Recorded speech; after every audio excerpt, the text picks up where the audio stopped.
刚全脱了。可是，在那个当下，你不会觉得说有一个别人在现场？不过我还是觉得蛮羞耻的，但我就是要脱。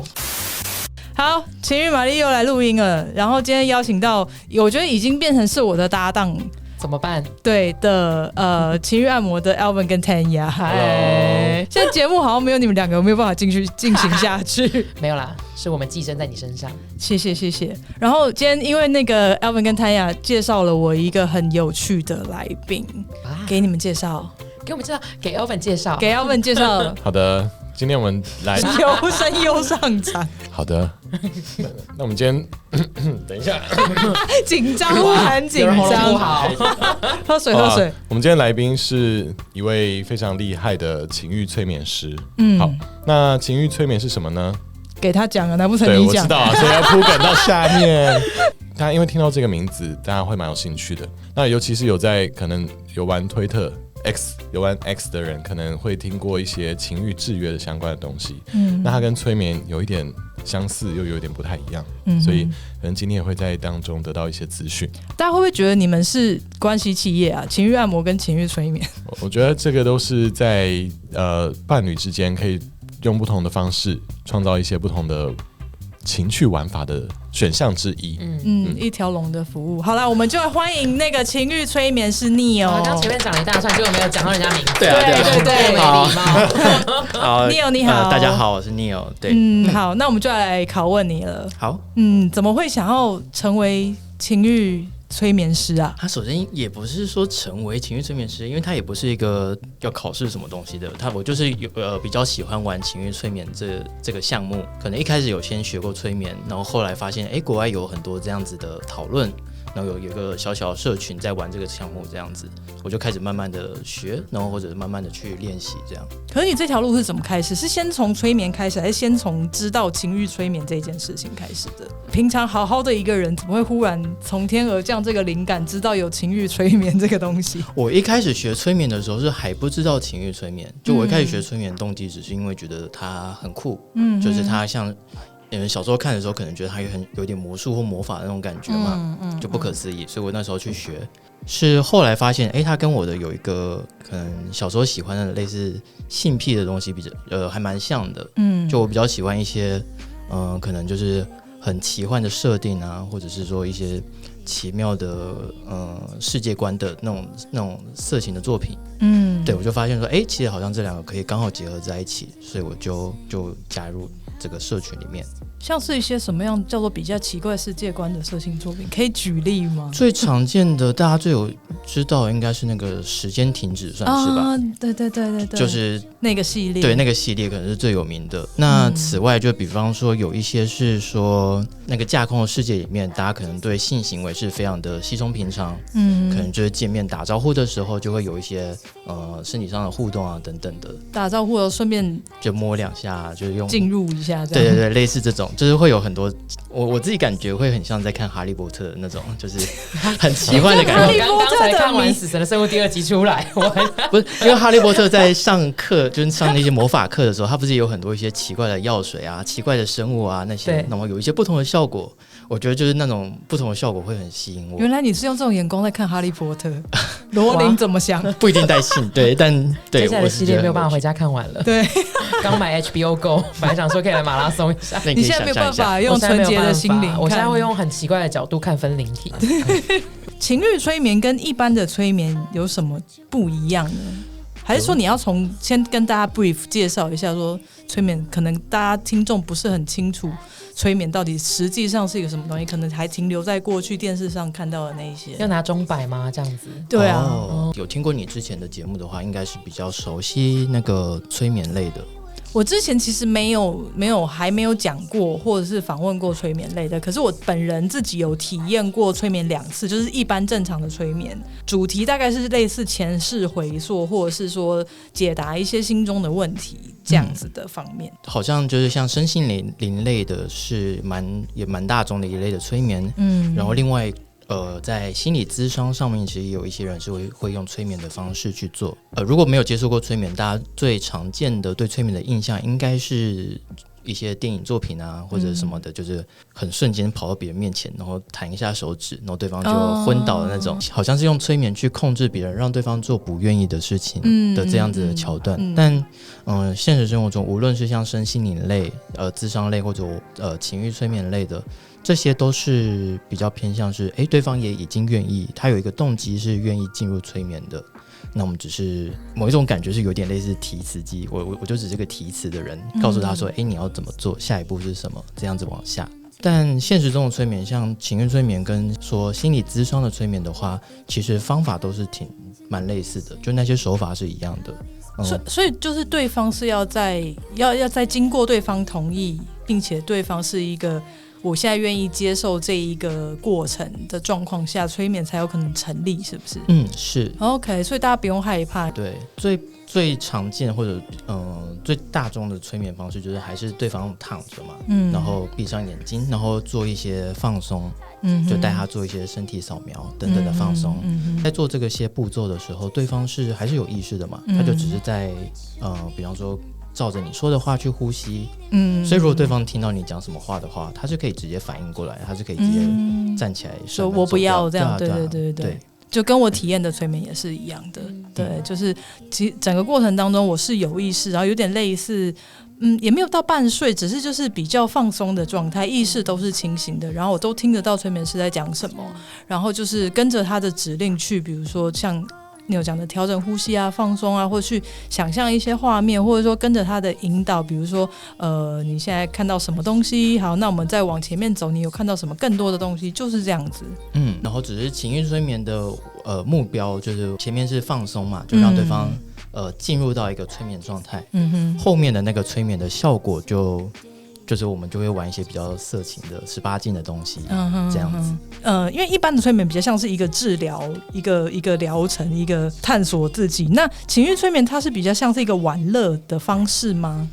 我会说它是辅助你玩乐的一个方式，可能也不能算是一个项目吧。像是有人喜欢鞭打，或者有人喜欢什么，就是它是很明确一个项目。但我觉得催眠它是比较像是说你可以在你平常可能床上的一些玩耍之中，你再加上一个催眠作为一个辅助的手段。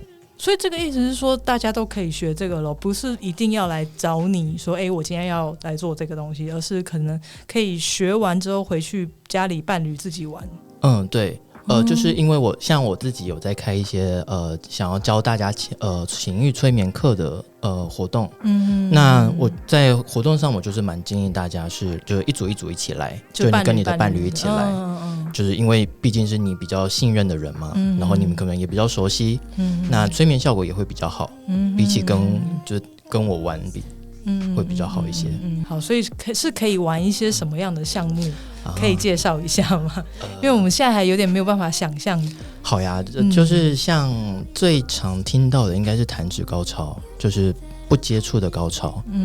就是没有常听到这个东西，哪有办法在市面常听到？真的吗？在推特很红啦，我刚刚前面讲就是这个。所以如果没有 follow 推特的人，可能就不知道这个奇妙的世界。对，可能在 BDSM 圈这个比比较流行，其实也没有很流行，但是情欲催眠小众一点。对，情欲催眠里面它可能就是算是一个基本功，是它就是说让就是不接触到对方，就不刺激他的身体，然后就是引导对方做催眠的想象，然后让对方达到性高，就完全不碰对方。所以你也可以用电话，就是蛮适合恋爱的。男性女性都可以。男性的高潮会跟射精比较不一样，但也有人是可以达到。所以大部分是女性吗？大部分是女性。那这个怎么进行啊？那就拿这个弹指高潮来，一样是让对方先躺着嘛。那你可能就透过电话好了，一开始让对方先放松，然后开始想象就是身体里面有一些色情的能量啊，或者色情的感觉，然后感觉到身体越来越敏感等等的。那这是慢慢建立起对方的那些情欲或者对方的敏感度。那最后就是会下一些催眠的指令，告诉他说我等一下比方说从1数到10的时候，你就可以达到一次高潮。或者是说你就是说那我等以后就是就算你清醒了，我们等一下解除催眠了，然后你清醒过来之后每一次弹手指的时候，你就会再高潮一次，就它是一个长效长期的效果。Alvin 是有亲眼见识过这个是不是？你有看过？对啊，其实我在看过 Neil 表演前，我有看过另外一个老师在施展他制约术，但他们在一开始让对方进入到弹指就可以达到高潮这个状态的手法不太一样。好，那 Neil 的话，他是透过那个让被催眠者他不断去检视自己身体的状态，然后一步一步把它堆叠上去。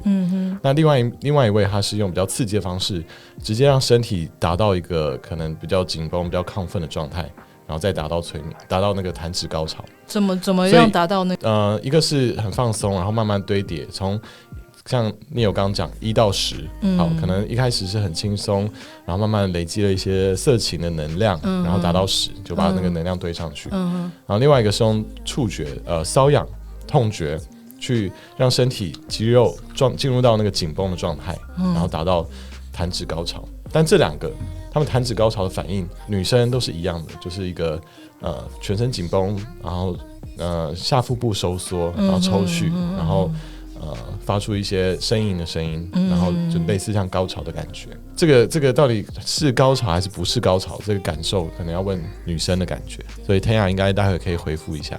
对 Tanya 有为了今天的节目有事先跟 Neil 有做一些功课，对，有体验过一次。对，除了弹指这一招之外，还有什么别招？可以啊，就是其实蛮多的，像弹指高潮重点是高潮啦，就是反正可以在某个条件达成之下，然后让对方高潮。对。那除了高潮这个感受之外，就是像包含触觉，比方说让对方觉得身体变得很敏感，一些感官连接，比方说我碰到你的耳垂的时候，你的下体阴蒂也会有反应。所以你不用真的碰阴蒂，碰耳垂，对，你就碰耳垂就好了，好方便哦，这样在外面捷运上就可以。对，你很有天分，想得很快，没错，想象力丰富。可能在公共场合之类的就蛮适合用的。对，那像这种产生快感啊，然后其实也有反方向，就是比方说你可以去减少对方的快感。所以像我之前有玩过一个是对方是女生，那我控制对方下体的那个敏感度，让她在平常自慰的时候，她的感受跟她所在的房间的人数成正比。也就是说，如果她今天自己一个人在房间自慰，她不会有感觉，她不会有任何感觉。但她要在人多的时候，人越多她会越舒服。天，你这样子是逼她在野外？对，所以然后她有真的就因为有然后去人多的地方吗？她就是去客厅啊，就是她跟她室友住之类的，然后她就是会去客厅，然后偷偷的做这样。哇！我觉得像抑制快感这种事情是催眠可以做到的，但是它要怎么应用，或者说它要用在什么情境上，这些就是看大家各自的喜好或对啊你的创意吧。对，就真的是要发挥自己的创意。然后还有呢？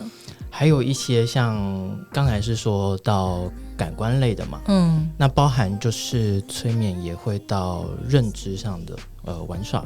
如果有些观众是有在看一些催眠的色情漫画或色情电影的话，有一个漫画蛮红的，叫做复仇催眠。他的作者是爱上路，他就是说，就是男主角是他被3个女学生就是霸凌，然后后来就有一次男主角就是意外的学会催眠，他就催眠了那3个霸凌他的女生。那催眠的效果是说，就你们还是会继续霸凌我，但你会觉得说，对男生来说最羞辱这个男生的方式就是让他跟他不喜欢的女生性交。所以那3个女生就是清醒之后，她会继续霸凌这个男生，但她会觉得说他就是要用性交的方式，女生就会一直跟他做爱，就觉得说这样是一直在欺负他。果然是色情漫画的情节。对，先撇除刚才提到说，催眠你不能催眠那些就是不愿意的人嘛。像刚才这个例子就是很明显，那些霸凌的那些女生是一定是不愿意的嘛。可是因为是漫画啦，所以不会是。但撇除刚才说的就是这个意愿的问题上，就是剩下的那些就是改变对方的某个尝试或改变对方认知，这个是做得到的。可以举个例吗？比如说怎么样改变怎么样的认知？比方说有时候有些人会比较害羞，对不对？就是你要对方讲一些dirty talk， 对方可能会讲不太出来。对对对。他说，那你现在身体是不是很敏感啊？那你现在有什么感觉啊？对方可能就会害羞到不太敢讲。然后我玩过一次就是让对方每1个小时就是要定期报告他的身体的状态，他会觉得说他这个报告是一个工作就他会用非常正式的口气跟我讲。然后他就会讲一些就是真的是很正式，但里面是一些很下流的话。哇，比如说就是他就会说一些什么，就是上一次没有报告，我真的非常抱歉，就是我就是因工作太忙了，然后那我这一次补报告说，就是两边的乳头现在都很敏感，然后被男生看到也很敏感，然后值得注意的是，他会用一些很奇怪的词，就很像在写工作 email 的一个方式。就是请注意到，就是我左边的乳头好像比右边的乳头更敏感一点点，我天哪之类的。对，就是他会做一些，就是你很明确知道说，平常的他是不会做到，不会讲这样子的话，对，好有趣哦。就是会有很多，然后像认知这边就非常非常非常多可以玩的，就比较。像我刚才提到的那个奇幻世界观啦，所以这个就是我很喜欢玩的内容。包含另外一个我再举另外一个例子，就是说让对方暂时的忘记对你的熟悉感。就比如说你们是情侣，然后忽然就是他不认识你了，对，他会觉得很像是第一次跟你做，或跟你发生关系，跟一个陌生人这样子。对。然后有些人会比较对新鲜感会比较喜欢嘛，就对陌生人会比较开放，会比较能够玩得开，那这个就很适合。这很适合就在一起久的情侣或者老夫老妻，很精彩。然后呢，还有吗？还有什么样的玩法？哇，其实还有很多其实就是学会了这个技巧之后，你就自己去发挥，看你想要怎么应用，对不对？对。因为像刚才说的这些认知都是我暂时，比方说我们就限定今天晚上，然后就是会我感觉像是下一个特别的规则，然后你就是在这个规则下，你可以做一些你们平常就会做的那些色情的事情，就你们还是可以继续的正常的性交啊、做爱啊等等，就是会多一个条件，然后那个条件是什么，你就可以自己发挥创意。那我再举一个例子，就是刚才是说忘记对你的熟悉感嘛，你也可以是让对方就是忘记他曾经有过的所有的性知识跟性经验。就好像回到处女状态这样子。对，就是可以看到对方就是对性非常陌生，然后就是会发现自己的身体突然变得很敏感，然后变得很陌生的那种，就是不知所措的感觉。第一次被触碰，然后第一次要进行一些害羞的事情的一个样子，这样子。对，就有很多变化可以做。比如说可以设定一些，就是你今天听到泡面这2个字，你就会很湿，然后可能就是在超市就一直湿之类的。对，这个可以啊，这个很简单。你有创意耶，你很适合。我觉得他非常适合，对，他有天分，因为他一直会想到很多。对，我联想性很丰富。好，我来学。那是不是要学？我觉得要学一下。对啊。可是如果我学的话，那就是我玩对方啊，我自己就爽不到啊，对不对？那你是想要被玩的吗？也想啊，偶尔也想吧。不会想吗？你可以把对方催眠成一只很厉害的山怪之类的，然后他就可以让他的体力，让他体力直接开外挂成长。他原本可能比较斯文，但你今天就想要来一点粗暴的。今晚我想来一点。好，你就可以点这个粗暴的他，把他催眠，粗暴的他。好，我要学。这可能吗？我们在催眠课上有一对，他们就是有自己玩嘛，然后他们玩的项目是有点类似，是说催眠方是女生，然后被催眠方是男生。但催眠方是就那个女生是有一点点可能比较偏向稍微被动倾向一点点。他们下的指令就稍微有点复杂，就是女生跟男生说，就是接下来女生会开始欺负男生。然后男生就会开始累积一些烦躁感，然后当烦躁感到一个程度的时候，这个烦躁感不会消失，男生必须要用对女生粗暴来消除那个烦躁感，所以它是有点类似，女生虽然是催眠的主动方，但是她是用催眠来让男生对自己粗暴一点点。好欸，报名开心。我刚刚提到烦躁感，我觉得这件事情好像不用催眠也可以打。2个人平常之间就还蛮容易被弄得对，还蛮容易对对方感到不满的。会吗？会不满吗？不要趁机 complain， 是 complain 不满，可能要另外录一集。你之前体验了什么？我们之前体验了弹指，体验了制约跟身体连结那个认知的遗忘某一些事情。你也在场吗？对啊，我在场，他在场，观察员的角色。我们还玩了拘束吗？对，拘束，然后跟身体部位的连结，刚刚那个也有玩。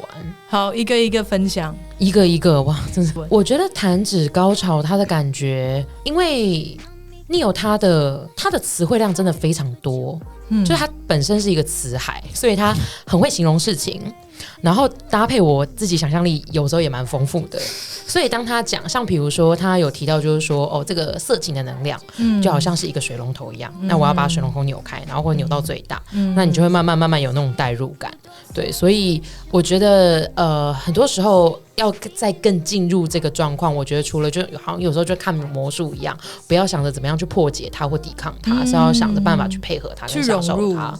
对，我觉得比较像是这样子。把自己放开。但弹指高潮的感觉，我觉得它跟插入的高潮，我自己认知到还是有点不一样，比较像阴蒂高潮吗？比较像阴道高潮，可是又不是插入的感觉，可是不太一样。但是那个兴奋的来源跟抖动的程度，还有很舒服的程度是蛮接近的，但感受不太一样。这样很棒哎，就是人不在身边的时候也可以有这样的感受。对，就是像你有刚刚讲的，恋爱的时候可以玩这个弹指的这个催眠，它是你从一开始刚开始放松到你真正进入状况开始有反应，这个过程花大概多久？你有记吗？不好意思，喝个水。我通常你本人不记得这件事情，就会让我很烦躁。大概半小时不要急性，大概20分钟到半小时。对，有铺成一些。你有前面的放松做的是蛮彻底的，他会一直询问我的状态，对，就真的很松。因为我通常第一次的人会做比较保险一点啦，就我会希望第一次成功率高一点点。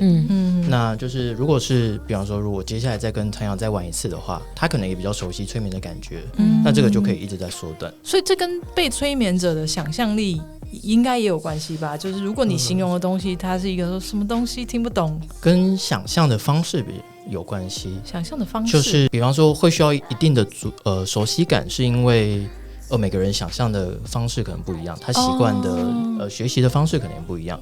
所以像谭雅的话，他是可能对听觉会比较敏锐一点。所以像我在描述水龙头的时候，我会比较多强调的是那个水龙头，比方说打开的时候那个水缸的声音啊，就是水柱冲进水缸的声音啊等等的。但有些人是比较视觉型的，那你就知道跟他想象就是要讲材质是不是？对，讲材质讲颜色。那你怎么知道他是听觉比较敏感的？我们那样留到不知道干嘛，是有前面需要先沟通吗？我会先聊，就我会先试探。对对对，先大概知道说对方是喜欢什么样子的东西，然后同时也会说可能要避开一些东西啊，比方说有些人是怕海的嘛，那你跟他说催眠就是你要想象你自己慢慢的在海里，然后降到深海里面，对，他就会大救命，很出戏。对啊，所以就是还是会稍微先聊一下，知道对方的状态。我可以补充一下那个弹指高潮这件事情。那有些女生她们在去健身房的时候做那个内收外展夹腿的这个机器，她们可能会夹一夹就达到高潮这件事情。有那么容易达到高潮吗？有一些的体质，对，所以阴道高潮它其实是需要它的下面的骨盆底肌的肌肉在收缩嘛。我又来学术的，又来了，你看每一集，每一集，所以在弹指的时候，你受到这个刺激，你第一方面会觉得大脑我要去回忆平常高潮的感觉，身体好舒服。第二方面，你是要在那边的下腹部你这边开始收缩，要有点肌肉记忆，是不是？对，同时就达到两边，然后达到高潮的感觉，所以有点像创造你身体达到这样子的状态。的记忆，对，阴道附近收缩，然后大脑去连接，同时你这样就得到一个高潮。我的观察是这样子。那如果对于没有过性经验或者是从来没有高潮过的人怎么办？他完全没有这个资源可以。没有那个认知，对，或是没有体验过高潮的感受。有的人可能从来没有高潮过。我没有试过但是我会觉得可能就没办法，他可能就是会想象出一套他觉得的高潮，他认知当中最舒服的那个样子。对，因为有些人在做情欲催眠高潮的时候，他的感觉比较像是那种所谓的颅内高潮。就他会觉得是比较像是脑袋里面发生一些事，而不是下面发生一些事。这个就是看那个人对高潮的认知是什么。所以如果有人是有高潮障碍，或者是从来没有达到过，他并没有办法透过这个方式来跟你说。不太确定有可能没有办法，对啊，也许没有办法，因为他没有办法连接出那样子的感觉。但也许他可以创造出另外一种属于他自己的，对他认知当中的。搞不好可以找找一些这样子的对象来实验看看。但真的是很有实验精神哎。对，但在Neil带的那个放松过程啊，就是我觉得他会让对方的身体的感官被放得很大。他如果进入到那样的状态，被感官放大很大的时候，再去尝试性爱的话，也许会创造出不一样的感受。因为他在旁边讲那个催眠的台词的时候，我也觉得好，身体会麻麻的。你在那边麻，他不是跟我讲，但我在旁边麻麻的，麻什么麻？出现了这什么奇怪的感觉？为什么你会麻麻的？他会讲一些很日常的东西，像比如说衣物在身上摩擦的感觉。天哪，这样子，好有画面，好有床单跟你的那个身体肌肤接触的感觉，他会带入这种很生活，然后很可以想象，然后好像大家应该都会有经验的东西。对，我觉得这是他很厉害的地方。所以是比如说用这样的触感，然后然后呢？他会带你去认识到你平常很多时候在很忙碌，或者你在生活的时候，你没有办法让自己在很放松的状态下去好好体验的那种感受。就是用这个方式让你去放松了。我的认知了，你觉得呢？是这样，我觉得是这样的，没错。这是放松的一个阶段之一，就是你会讲的东西，这样是好舒服的感觉。把那个感受的接收感受都回到自己身上，然后一直感觉，我身体越来越多，然后那个强度会越来越高，然后它会实际上加入一些碰触，那这时候的感觉就会放大很多。怎么样的碰触？比如说那天是你有让谭雅的手握拳，然后拳眼的地方变成阴道口，所以我的中指的指节、食指的指节可能变阴蒂，所以手指在上面摸的时候，它可能会创造出手指跟阴蒂之间的连接的感受。对，所以是谁摸？你摸？他摸？你摸？那时候是还没有脱衣服吗？那时候没有脱。你们有进行到脱衣服？脱衣服是另外一个指令。对，这可以讲。他们有玩别的。好，我要回神一下，看你要从哪个部分开始问啦。对啊，我吓到。脱衣服是什么指令？我忘记了。称赞你好棒，你就会有产生一个想要脱衣服的冲动。这是其中的一个环节。对，因为我们前面有玩那个知识小问答，但是我的认知有一点就是去了其他地方了，所以他们问我什么我都不太记。你有下了一个指令是你会忘记日常熟悉的事情吗？对，那就我那个时候的指令是因为这时候是在算是一个做认知类的指令的时候，我会先做一个测试。那这个测试是说，就是等他张开眼睛就醒过来之后，我会问他，就类似玩一个小问答的，但是每当我问完那个问题的时候，他的答案就会完全的消失在腾雅的脑中，就他会突然忘记那个答案是什么。然后那时候就会问一些很简单的，比方说现在我们在哪一个城市？我的名字是什么？对，你的名字是什么？5的后面是什么？5的数字5的后面是什么？然后讲完你就答不出来。所以如果我预期是我会希望他忘记嘛，就如果他没答出来的话，表示说认知类的指令是成功了。但如果他答出来呢，我就会跟他说他很棒。所以另外一个指令就是说，当我对他说他很棒的时候，他会想要脱衣服。所以有一点类似，他答对答错我都会蛮开心的。答对答错都可以玩。对。那所以你也可以把这个忘记这一件事情换成其他的指令嘛，对不对？比如说你是讲完了之后，你就忽然想喝可乐之类的，或者忽然想要过来摸我，或什么什么之类的。可以。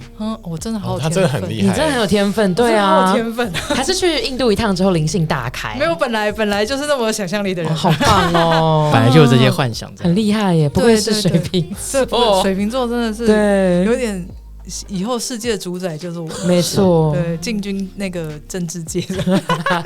好，然后那一次你就后来就脱衣服了吗？有因为他很棒啊，因为我很棒，而且我被他们两个轮流称赞，我的天哪！然后你有在试弹指的时候 ，Alvin 也有试试看，所以谁的弹指都有用吗？不是只有万一你去到一个什么样的弗朗明哥大会？我跟你说，我如果去弗朗明哥大会，我一定没有办法走路，我就抓着椅子。他要开始跳 locking， 还是去幼稚园敲响板也没有办法。那你那次拖到什么程度？我好像全拖了，我没记错的话，因为就一直被称赞呢。你没有办法抵抗指令。哇，好放得开。对啊，就对啊。可是，在那个当下，你不会觉得说有一个别人在现场？不会，我还是觉得蛮羞耻的，但我就是要脱。其实他们抗拒蛮久的，我抗拒蛮久的。真的吗？对，我的理智还是蛮在线的。就是你想要脱，可是你又在抗拒。我说，这个人这样好吗？第一次、第二次见面，所以你的内心的对话是这样子的。对，但是就是要脱。没有办法，阻止不了你的没有办法身体。抵抗。对，但天涯我觉得算是抵抗蛮久的，就感觉他的一些礼教方面，礼教方面学习非常好，对对对，所以大家都很喜欢脱衣服吗？礼教撑比较久，就可能好像我们称赞到第4、第5次的时候，对你才开始跟你说他是忘记你刚刚叫他下的指令是什么了啦。要是我有忘记，忘记我记性那么差。有啊，刚刚下指令，你们要叫我干嘛？趁他好棒要干嘛？好像有什么事要发生了脱衣服啊，才开始脱。我就忘记要突然想起来，对，是这样吗？还是说是没有，是抵抗很久，真的在看，真的在对啊，抵抗，在抵抗，就想说，那不然抵抗看看。没办法抵抗，要什么？哇，哇，你现在看起来很开心，对啊，很开心，我看起来超迫不及待想要进入这个世界。我觉得好有趣。尝试一下，对尝试一下啊，就是真的是那个歌词越过道德的边界了，这是广岛之恋吗？对啊，广岛是年有年纪的歌，My My gosh，无法参与你们话题，怎么了吗？太久了，你那么太久了你那么年什么叫太久了你那么年轻那个也不是吗？吧？不是我年代吧？没有你也小我很多为什么你知道？对啊，我喜欢华语金曲咯。哇，那那个很有年代的歌。好了，没有重点，就是因为就是你要跟自己的道德对抗，还好啦，还好，就是要有信任感就没事了。对，你的意思说他本来因为他在旁，哇，这跟道德没有关系，因为他已经认知到吵架会怎么做啦，因为这就是一个可能可以期待接下来就是前面已经有先跟你说，有的我们有建立一些，对，我们有建立一些规则。你有问我有没有什么事情不能做？对，有设一些对方可接受、不能接受、绝对不能做的事情，或是比较喜欢的事情，所以在催眠开始都可以去询问这些项目。好，然后再来下一个，我还玩了什么？我要疯掉！你要疯掉！我觉得拘束很好玩，怎么拘？怎么拘束很好玩哦。这个拘束是这样子的，就是然后那个什么受害者在回忆当天发生的事发过程。那你要帮我上海苔，海苔本来就有海苔，本来就有海苔，是不是？好，对，那天很好玩的地方是，也是一样，先进入了放松的状态，然后那天下的指令是什么？是没有办法动。就是那个没有办法动的原因，是因为你被某一个东西铐住了，然后那个铐住就是你有形容它的一些材质啊，金属碰撞的声音啊，然后他有用手的力量稍微施加在我的手的力量上面，然后我记得我们先从手开始，再来才是脚吧，真的很神奇，手没有办法动，脚也没有办法动，整个人就像是玩偶一样，就会被控制，对，然后这样子之后怎么玩？想要怎么如果你在床上会玩一些拘束剧的话，那大概就是那样子玩嘛，就是手被固定在往上，被固定在上面，然后不能动。就是可以在一个省钱没有买手铐的状况下，然后让对方被对，是不是又省钱？很永续。而且我第一个想到是，如果说对方被拘束了，我只想搔他痒或者是对方被拘束的时候就可以弹指高潮那很有趣，因为你脚跟手没有办法抵抗，你只有身体会一直动，一直动，一直动，可是你手跟脚没有办法动。弹指高潮有需要抵抗吗？有时候你会想要把腿夹起来啊，那你腿没有办法夹起来。对，可以这样子组合技耶。对啊。或者是你有时候你如果觉得很舒服的时候，你想要抓个什么东西，你动不了。然后所以那一天在这个制约的环节是怎么玩？就是制约了之后，然后呢？好像就是开腿吧，就是做那个可能就是比较羞耻的那个 M 字开腿，就腿张开，然后就是弹指高潮嘛。对，没错。除了弹指高潮的玩法之外，还会有一种羞耻感。催眠拘束它可能比较不像那个一般的拘束，就是说你一般拘束，你就是比方说我拘束在桌上，我就是完全固定在那边。因为催眠的拘束，它效果没有那么的绝对，它是会稍微有一点位移的，它没有，对，它比较像是对方认知说他就是手固定在这个角度，就不能放下来。对，但它会有一些位移。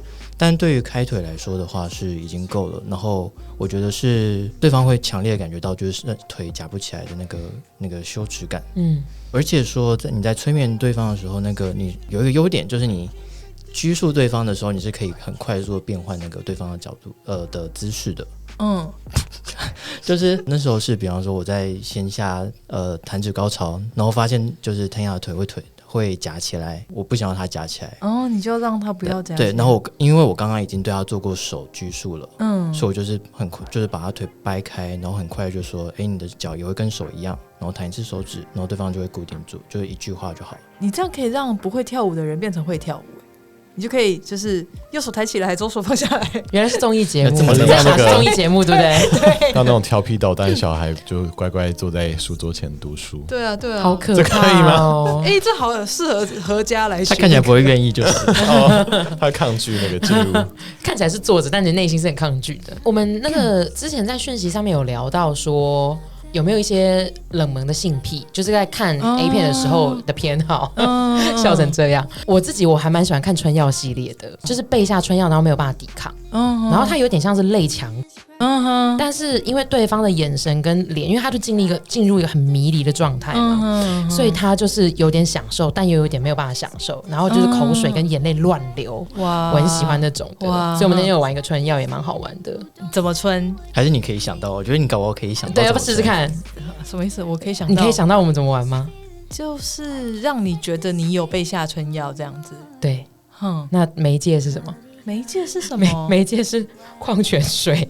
哦，所以就是给你喝，就是所以指令就是你每喝一口水，你身体就会更加的敏感或更加想要。然后你想要的时候，你可能就是会全身变得很舒服。然后你可能会有一些觉得比较喘或者比较渴，所以你会更想喝水，或觉得很热。对对对，这比较像做运动。我也是希望这样子有达到会瘦可以减脂。对。然后如果像这样子指令啊，通常我们会多下就是再加一个认知类的，就是我会希望他起来的时候不要记得曾经下过这个指令，就他不要知道说我刚刚就是催眠你喝水会发情所以我就不喝水。对，他要无意识的情况下，他不知道为什么他好像就是突然发情了，他也不知道源头是什么。对，就真的是很像被下春药的感觉。哇，然后后来你喝了多少水？我喝蛮多的。你喝蛮多，然后还是对我就是很镇定，但是我的脸很红。对，就你还是在抵抗。对，就还是有那个认知的那一层屏障在。就是说，你知道现在自己身体里发生什么事，我觉得现在怪怪他到底做了什么，但是现在人很热很红这样子。因为他的指令，所以你是不知道这个媒介是水，还是说是什么？对，我不知道发生什么事情。那我一直提醒他，你要喝水。为什么一直叫我喝水？好啊，可是我很渴，喝一下好了。对。然后到最后，后来有不再继续抵抗吗？有成功吗？后来有啊，就是会整个人会变得很主动，变得非常需要做一些色色的事情，这样子还蛮好玩的。然后就有做了一些色色的事情，就有做一些色色的事情。还好Elvin在，他笑得很心虚。哇，那天感觉好精彩。还有送一个礼物啊？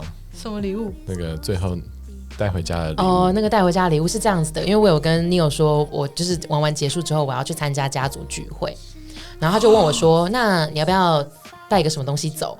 我就好啊，就那家庭聚会有长辈有小孩的，是聚餐吗？是聚餐，对，是聚餐，对。然后 Neil 就下了一个指令，要不要讲讲看？一样就是耳垂连那个阴蒂的，就是但是变成是舌头连到阴蒂，就是你的舌头被异物碰触的时候，但他等于要吃饭。我的天哪！所以等于你每吃一个东西，每喝一个东西，我有一些发音甚至没有办法好好的发出来，了啊，真假的？特啊，你那个晚上怎么度过的？对啊，那整个晚上没有办法度过，所以你就是在也没有办法好好吃东西，我只有喝汤而已。哇，对哇，然后我做小孩桌，就是后来真的就是没有办法，就是很有点羞耻。但我后来就觉得我真的没有办法再这样下去了，因为你那个连接是身体是非常有感觉的，因为你很明显就知道你内裤已经湿一大片。我说不行，我必须要去解决这件事情，所以我就带了我的随身包。那我的随身包里面就是里面有一包是专门 for 战备用品，像比如说它会有下体的清洁剂啊、私密处清洁剂，然后我那天有带情趣玩具，我就带着那一包，然后就去厕所很用力的把自己解决了一次，很好玩。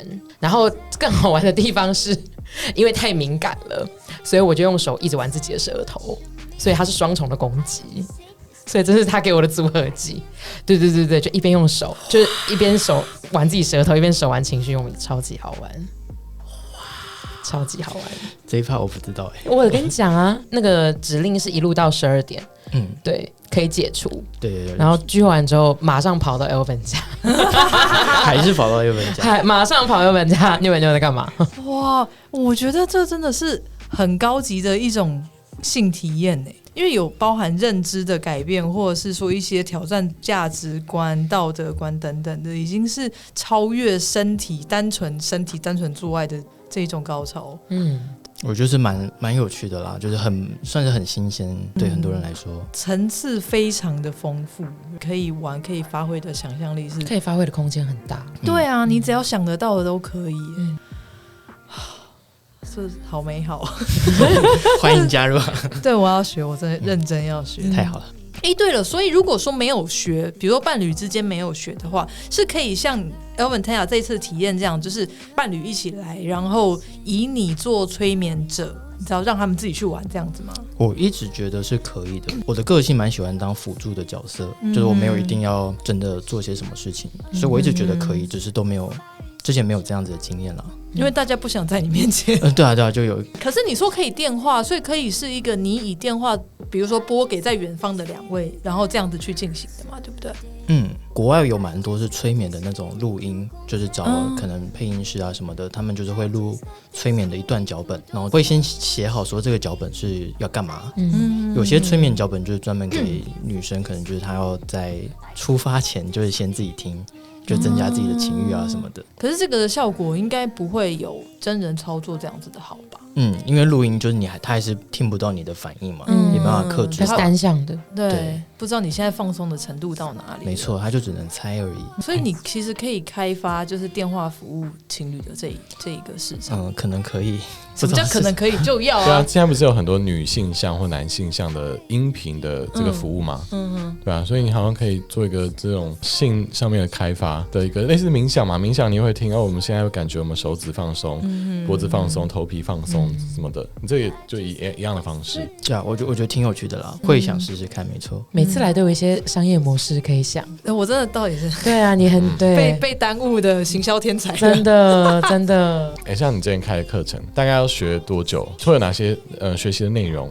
然后实际上学生反馈是什么？我的课大概都是3个小时左右，然后第一堂课比较像是科普类的，给一个 one-on-one， 然后教对方说大概催眠的基本概念啊、安全风险啊等等的事情。接下来的就是我会分3个阶段吧，就是第一阶段是先让来的这一对能够成功的催眠一次，因为第一次我觉得是大家要突破那个心防，我觉得最难的。然后第二个是如果他们成功了，照脚本念是可以催眠的。那下一个就是开始给他们一些实际上在床上面玩的那些指令，就是弹指高潮，跟控制情欲啊等等的事情，就先教给他们一些基本功。对，最后第3阶段是开始真的讲说，那如果你今天想要自己发想新的指令，那你要怎么去写自己的脚本？你不需要每次都上网去查说，哇，有没有人写过这个我想要的东西这样。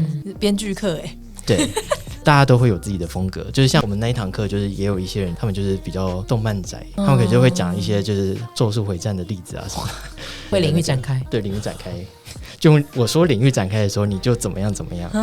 那你说3个小时，所以这其实3个小时就学得会的。没有，就是刚才说每个都是3个小时。4月的时候要开第6堂，这6堂课应该就是一系列的完结，所以大概就是18个小时。来的都是伴侣吗？来的好像不一定都是伴侣，他们有可能就是会找可能认识但不是有建立关系的人来组队练习。对，或者就是也有讲好说就是不做身体接触，但是催眠可以这样。因为我接下来就是也会想要试着办一些催眠的玩耍的活动，就是不是教学了，而是让大家真的可以在活动上面玩催眠。那我就会希望在这个示范场上面，大家是可以互相分享催眠指令，就像刚才Elvin 说的，我弹手指然后可能造成很多人都有反应的这种。这个是就是 for 大家都已经学过的人吗？对，就是只 for 大家学过的，大家知道自己在干嘛，然后也不需要我去教他说怎么做催眠，然后也不会因为别人被催眠而吓到。这很学术交流。对啊，我希望更好玩一点。对啊。那有没有办法办一个，比如说就是没有体验过的人的一个小体验会之类的？可以，这个 idea 很好。你可以做一个直播，然后大家就准备好一个舒适的空间，躺在那边，然后就开始催眠大家，然后开始直接实际操作之类的。因为我觉得催眠这件事的前置准备啊，它跟按摩其实超级像的。又来，对，连接一下，请说，按摩是让透过透过肢体接触让身体放松，但催眠是透过让被催眠者他自己身体去，他自己去让自己开始放松。反正很多那种性交上面感到疼痛的人，他其实就是某一个身体的某一个部位，他其实超紧绷的，阴道紧绷，哪里紧绷，他没有感觉。所以透过催眠让意识回归到自己身上，然后再去做这样的事情，接下来会好很多，顺利很多。我也觉得说，如果在学习按摩的过程加入一些口语引导，这个就是一个准备好剧本嘛，反正男生通常也不知道他要讲什么，那你就把这个背下来，然后在按摩的时候把它加进去，我觉得这个整个变超棒的。你是说你的情欲按摩就结合啊？对啊，又变成一个 group 了。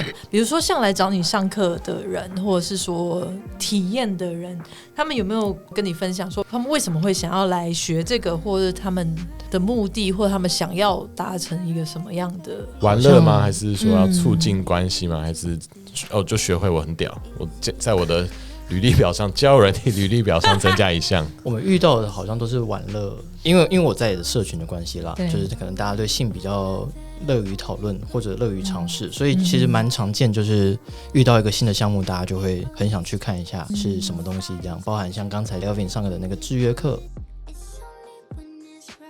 说真的，催眠的确是个可以自己学就可以学起来的东西，因为网络上有非常非常多的资源，还是要提醒大家，就是在真的玩之前，你还是要多去了解说，它的安全界限在哪里，然后你有什么需要考虑的风险，再去继续去尝试。比如像是什么样的考量跟风险？风险像是，如果你是被催眠方的话，你还是要知道说，你要找比较信任的人才可以做催眠这个项目。然后比方说，你可能在被催眠的时候，如果你玩得比较深，玩到一些可能做一些角色扮演，完全变一个人格或情境的时候，你可能遇到是很突发的，你会发现说自己没办法接受当下的场景。就比方说，像是你用催眠玩让我们两个变陌生，然后你们开始玩一些可能是幻想的强暴的场景好了，那也许玩到一半的时候，你会突然很抗拒这件事情，被催眠方就会有一些身体上的不适的反应。那这时候要怎么去处理它？这个是需要去稍微学一下，然后包含就是你可能要知道说你们在玩耍前，你可能要跟对方沟通哪些内容，就比方说对方害怕海，就包含一些身体界限那些不用讲嘛，就是你到底可不可以摸他，你们今天有没有要玩到脱衣服啊，这些可能都要先在催眠前就先讲好。我觉得催眠价值并不是要拿来违反对方的意愿，对，它是说在满足对方的意愿的情况之下，然后你们一起玩一些催眠才能做到一些有趣的效果，尤其是法律上其实也限制说，就是如果你用催眠去强制性交的话，是有法律上刑法刑责的，所以就还是这边还是要特别的注意一下。我忽然想到之前有看过一个，我忘记是书还是什么了，就是这个主角本人他是有一些心理上的障碍，所以他没有办法跟人做亲密的身体接触的，所以我觉得如果有像一些这样子的例子的话，情绪催眠也是一个很好辅助的方式，对不对？可能可以让他暂时的忘记自己没有办法被触碰这件事情，而可以去进行身体的触碰。我没有遇过啦，但是我是觉得是可以试试看，或是可能有一些曾经的不好的经历是可以把这个是忘掉的。是，我觉得这是一个很造福大众社福机构的一个服务项目，可以把它放到1995，是不是？对啊，可以列入健保的范围。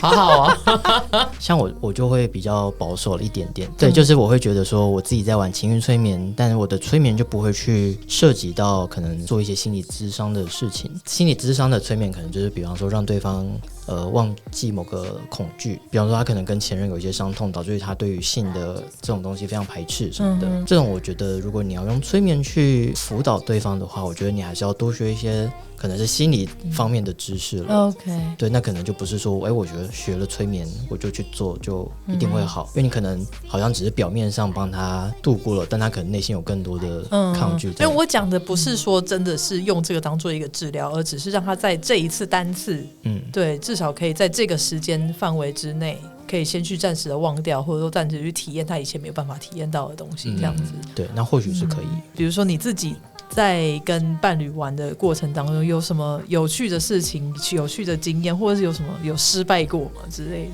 失败很常见啊，失败就是没有效嘛，指令无效嘛。对啊对啊。然后我觉得像是我上课的时候最常需要克服，就是大家一开始就是害怕失败，就很害怕说对方张开眼睛，然后什么事情都没有发生，然后面面相觑不知道干嘛。我觉得这是新手最需要克服的。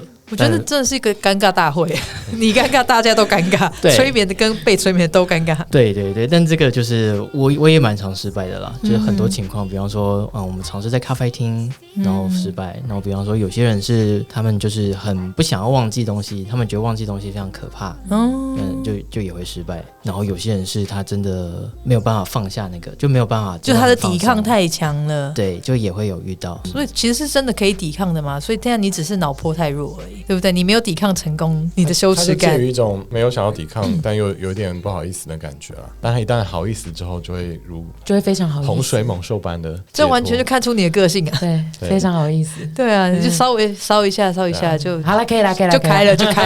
天阳的那个例子比较像是他是说，我想要这样做，但这样好吗？他比较像是这种抵抗，而不是说我就是不想要脱衣服。可是我觉得也会有一个很尴尬的状态，因为就我刚刚讲说，我分享我自己以前催眠的经验嘛，因为我自己是很想要尝试这件事情，然后也很愿意放得开，就是我自己的那个 mindset 是好，我不管现在我接收到什么指令，我不管我即将面对到什么，即使是痛苦的或者什么样子，我都要做这件事情，我都要体验这件事情，所以我的催眠就很顺利。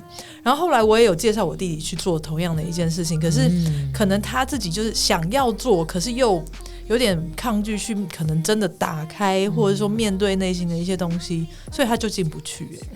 所以情绪催眠是不是也是会遇到这样的状况？可能就是有的人想要尝试，可是到真的就是到那个临头了，指令下来，他听到了，他觉得我没办法我不要也有可能我觉得就很多可能性啦，也有可能就是可能他平常会不会不太习惯放松，像我自己就是这样子的人，我会以为我放松，但其实我没有。我会哭，但是我没有。就是这也是一个可能，那可能他就是还是会很害怕失控的感觉，他失去控制，不知道现在什么情况，他会觉得很可怕。那催眠有一种是需要可能脑袋稍微的清空思绪，那个情况，那他对他来说可能就会很可怕，那可能就要换另外一种方式。那大家要怎么样能够多得到一些这样子的讯息，或者是怎么样知道你的讯息，情绪催眠的讯息？我所以是会打一个我的资讯在这边吗？资讯栏，好，放在资讯栏。自己会稍微写一些部落格文章呢，或者是在那个推特上面分享。中文的话，我知道台湾的资源会稍微少一些，但国外的，就是如果看得懂英文的人的话，你可以去搜寻 erotic hypnosis。对，打英文的话，其实就有蛮多的书跟论坛在聊这个事情。会有些影片可以参考吗？拉斯维加斯他们不是有很多那个秀吗？有一个人就在做就舞台的情欲催眠，就是现场找观众上去。谁愿意上去好想看哦！我等一下给你看影片啊。他就是比方说催眠上台的女生，就是觉得说他们衣服穿错了，他们内衣应该要穿在外面，他们现在的内衣穿在外面这样之类的，不是内衣穿在里面是错的，要穿在外面才是对的。所以他们，然后他中间会借机让他们下台，然后再让他们上台一次，所以内衣就在外面了。内衣就会在外面了。对，其实蛮多这种，蛮喜欢这种有点趣味又有一点搞笑，但是很认真的这种秀。想看，希望你可以赶快开课或者是开一些体验会之类的。如果有兴趣的话，就也可以在下面留言，他会看到，我会看到，你要来看哦，我会发文，你要来看哦，我会回复大家的。希望可以有越来越多人愿意玩一些不同的玩法，不管按摩也好，催眠也好，对，可以用一个比较正向的眼光去看待这一些事情，这样大家到时候讨论起性这件事情来，就不会这么的奶油了。这是一件蛮健康的事情的，而且就其实性这件事情是有很多玩法的，不用再只是。你会收进去啊？我就是要这样，我就是要收进去。对，大家可以体验一下更高级的一种，就是最美好的性器官就是大脑，真的。所以催眠是把这件事做到淋漓尽致。是的，真的，好会下结语哦。我想很久，我刚才想讲这句话。在什么时机点呢？就像他之前买那个玩具，就是为了很久之后来录 podcast 来介绍。以前要准备一下来想说来试试看，想说可以有一天来上节目这样子。钢塞那个吗？钢塞对。大家如果对 Elvin 的钢塞有兴趣的话，可以有味钢塞，对 Elvin 的钢塞们再去看我们情趣用品的那一集。情趣用品那一集真的是很好看，我也这么觉得。好，今天谢谢大家，大家可以体验看看哦。赞，拜拜，拜拜。